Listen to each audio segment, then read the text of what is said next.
अस्सलाम वालेकुम जमात सोएम। अपनी उर्दू की किताब सदाबहार का सफ़ा नंबर 39 खोलें।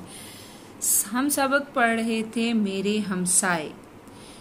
मेरे हमसाए किसके हमसाए? हमारे मुल्क पाकिस्तान के हमसाए। अच्छा जी, मैंने आपको 4 सवाल दिए हुए थे लिखने और याद करने के लिए। दो दो करके हमने किए थे। बरे आज़म किसे कहते हैं? क्या आपको याद है बरे आज़म किसे कहते हैं? जी, खुश्की के बहुत बड़े टुकड़े को बरे आज़म कहते हैं। खुश्की के बहुत बड़े टुकड़े को बरे आज़म कहते हैं। क्या आपको याद है दुनिया में कुल कितने बरे आज़म हैं?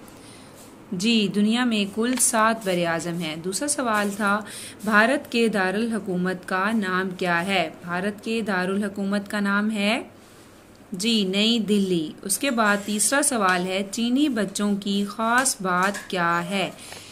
चीनी बच्चों की खास बात हमने पढ़ी थी। चीनी बच्चे अपने वालिदैन की तरह मेहनती और सेहतमंद होते हैं।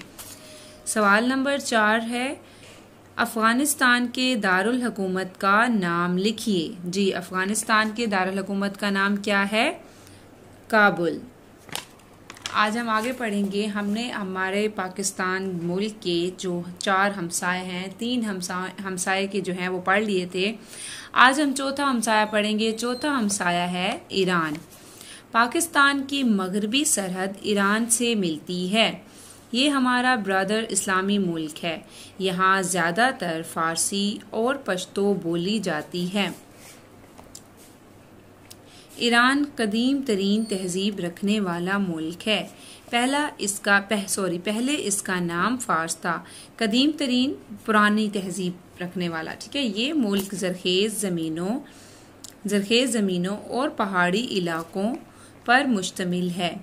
यहाँ भी आम पेशा खेती बाड़ी, तिजारत और कानकुनी है।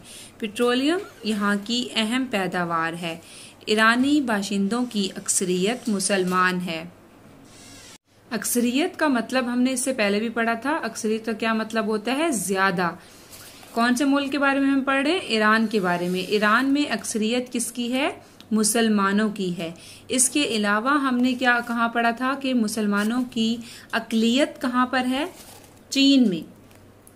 इसके अलावा हमने अक्सरियत लफ्ज़ कहाँ पढ़ा था? भारत में। कि भारत में किसकी अक्सरियत है? हिंदुओं की अक्सरियत है। अक्सरियत का मतलब होता है ज्यादा और अकलियत का मतलब होता है कमी, ठीक है।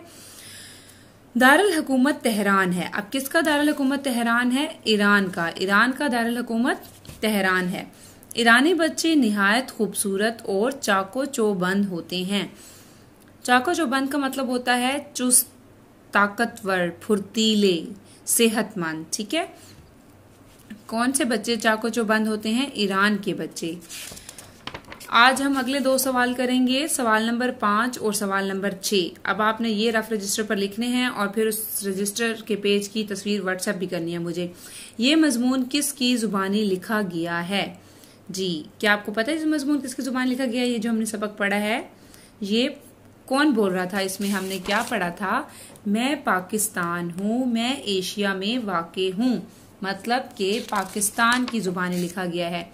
पाकिस्तानी बच्चे कैसे होते हैं? 2 खूबियां लिखें। हमने पढ़ा तमाम ममालिक, जो 4 हमारे हमसाए ममालिक हैं उनके बारे में। जैसे हमने पढ़ा था चीन के बारे में कि चीनी बच्चे जो हैं वो वालिदैन की तरह मेहनती और सेहतमंद होते हैं। अफगानिस्तान का हमने पढ़ा था कि अफगान बच्चे खूबसूरत और सेहतमंद होते हैं।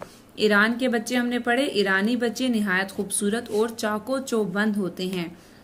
और भारत में हमने पढ़ा था कि बच्चे ज़राअत यानी खेती बाड़ी में अपने घर वालों का हाथ बटाते हैं। अब आपने लिखना है पाकिस्तानी बच्चे, उनकी 2 खूबियां लिखनी है। मतलब कि आपने अपने बारे में लिखना है कि आप कैसे बच्चे हैं, 2 खूबियां लिखनी है, ठीक है। ये 2 सवाल आपने रफ रजिस्टर पर करने हैं। उसके अलावा यहाँ पे लिखा हुआ है जुमले बनाइए। मेहनत, सेहत, खेल, खूबसूरत, ज़रखेज़, इस पर भी आपने जुमले बनाने हैं रफ रजिस्टर पर। अब आ जाते हैं अल्फाज मायने पर। आज जो याद करने वाला काम है वो आपका क्या है? अल्फाज मायने। ये आपने याद करके इसका टेस्ट देना है। बरे आज़म, जमीन पर खुश्की का बड़ा टुकड़ा, हम पहले भी याद कर चुके हैं। ज़रखेज़, पौधे उगाने के लिए मौजूद जमीन, अच्छी जमीन जो होती है। उसके बाद है कदीम तरीन, बहुत ज्यादा पुराना। हमसाया, पड़ोसी। अक़लियत तादाद में कम होना, तहजीब रहन सहन और तौर तरीके। ठीक है, रहन सहन जस्ट आप याद कर लें, रहन सहन याद कर सकते हैं या फिर सिर्फ तौर तरीके याद कर लें।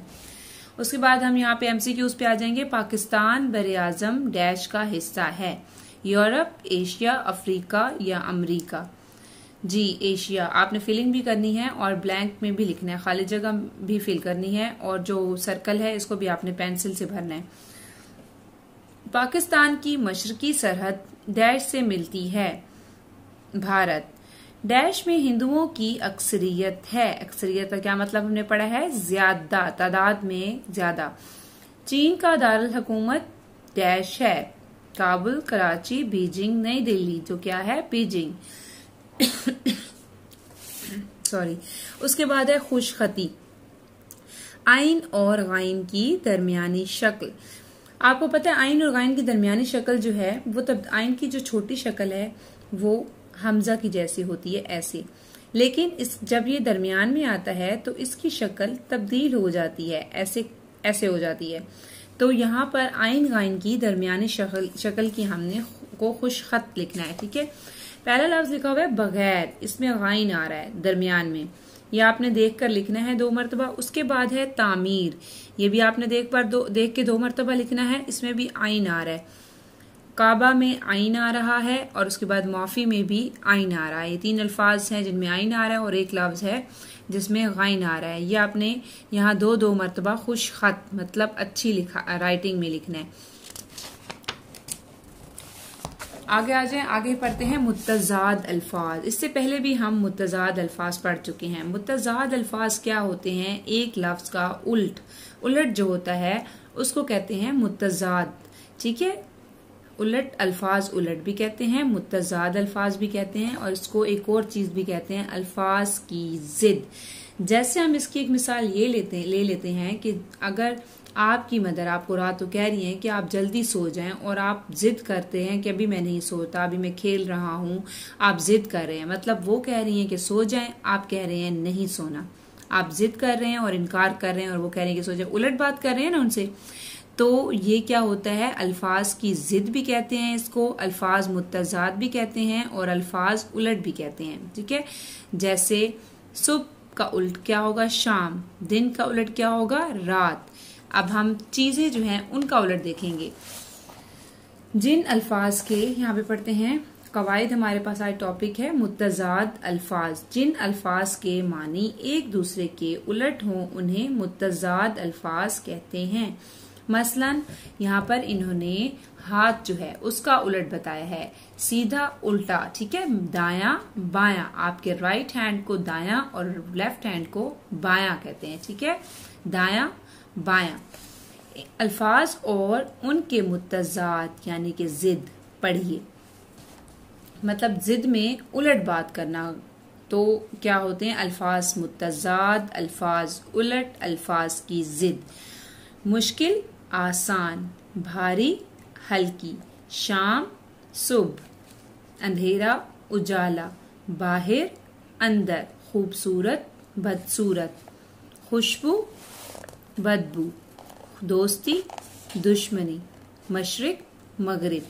ये जो अल्फाज मुतज़ाद हैं ये आपने जुबानी याद करने हैं। रंगीन अल्फाज की जिद बनाकर जुमला मुकम्मल कीजिए। अब रंगीन अल्फाज क्या, तमाम जो आपका ये जो लिखा होता है ये ब्लैक काले रंग का लिखा होता है, लेकिन अब इसमें अगर कोई कलरफुल लफ्ज लिखा हुआ है तो आपने उसकी जिद लिखनी है, उसका उलट लिखना है, उसका मुत्तज़ाद लिखना है। ठीक है, तीनों का एक ही मतलब होता है, अल्फाज मुत्तज़ाद, अल्फाज उलट या अल्फाज की जिद। मैं शाम को नहीं डैश आऊंगा। अब शाम का उलट क्या होगा जी, सुबह। अहमद बाहर जा रहा था, बिलाल डैश आ रहा था। बाहर को अब हमने लिखना है अंदर, बाहर का उलट। मुअल्लिमा ने डैश सवाल को आसान करके समझा दिया। आसान का उलट मुश्किल। सर्दी हो या डैश, सर्दी का उलट गर्मी। हर मौसम का अपना मजा है। सूरज मशरिक से निकलकर डैश में गुरूब होता है। मशरिक का उलट मगरिब। जी ये ब्लैंक्स भी आपने फिल करनी लेनी है। अब ये अल्फाज की जिद जो है ये आपने ज़ुबानी याद करनी है और अल्फाज मायने जो हैं ये आपने याद करके इनका टेस्ट देना है। और ये 2 सवालात जो हैं ये आपने खुद लिखने हैं रफ रजिस्टर पर। ये मजमून किसकी ज़ुबान लिखा गया है, पाकिस्तानी बच्चे कैसे होते हैं, और जुमले बनाने हैं। ये जो 2 सवाल और जुमले हैं ये आपने रफ रजिस्टर पर काम करना है। आपका आज का इतना ही काम था। Thank you so much. Allah Hafiz.